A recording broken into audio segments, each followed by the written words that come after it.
Hello বন্ধুরা, welcome to football দিনের ভিডিওতে সবাইকে স্বাগত। এই ভিডিওতে বেশ কিছু ইন্টারেস্টিং আপডেট তোমাদের সঙ্গে শেয়ার করবো। তোমরা অনেকেই জিজ্ঞেস করেছিলে রিচার্ড সেলেস্কি পাঞ্জাব এফসি ম্যাচে ফিরছে, তো সেই ব্যাপারে একটা আপডেট এই মুহূর্তে এসেছে।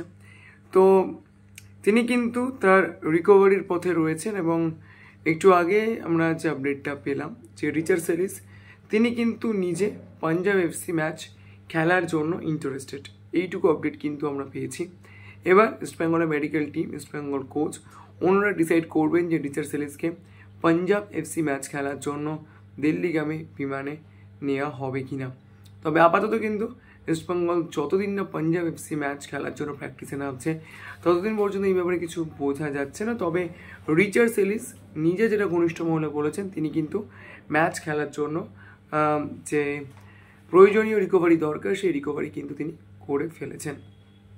অন্যদিকে তোমাদেরকে কালকে একটা আপডেট দিয়েছিলাম যে রবসন রবিনো তার কিন্তু আজকের সকালবেলা নেইমারের সঙ্গে খেলার একটা কথা ছিল এবং সেই ম্যাচটা কিন্তু তিনি খেলেছেন। ম্যাচে 77 মিনিটসে তিনি কিন্তু নেইমারের স্যান্টোস এফসির এগেনস্টে আগুয়া সেন্টার হয়ে তিনি কিন্তু মাঠে নামেন এবং আজ কিন্তু আমরা দেখতে পেয়েছি যে সেই ম্যাচটা নেইমারের একটি পেনাল্টি গোল এবং আরও দুটি গোলের সৌজন্যে 3-1 স্কোর লাইনে আগুয়া সান্তাকে হারিয়ে দিচ্ছে স্যান্টোস এফসি। কিন্তু আজকের ম্যাচে নেইমারের সঙ্গে সঙ্গে রবসন রবিনোর পারফরমেন্সও কিন্তু যথেষ্ট উজ্জ্বল।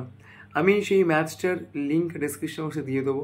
ইউটিউবে সেই ম্যাচটার একটা হাইলাইটের লিঙ্ক রয়েছে, সেখান থেকে তোমরা দেখতে পারো।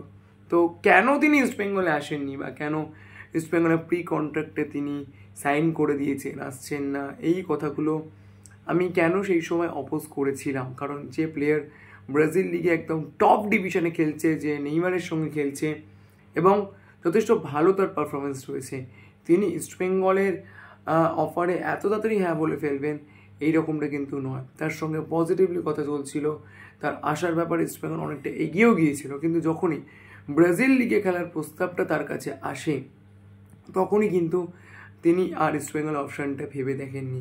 আমি জানি এই ম্যাটারটা নিয়ে অনেক কন্ট্রোভার্সি হয়েছিল, অনেক কিছু ঘটনা ঘটেছে, অনেক জায়গা থেকে আমরা অনেক আপডেট পেয়েছিলাম, but the thing is that যে প্লেয়ারটি ব্রাজিল লিগে নেইমারের এগেনস্টে খেলছে তাকে ইস্টবেঙ্গলে নিয়ে আসা কিন্তু একেবারেই যে খুব একটা সহজ কাজ ছিল না, তখনও বলেছিলাম এবং এখন কিন্তু সেটা দেখা যাচ্ছে।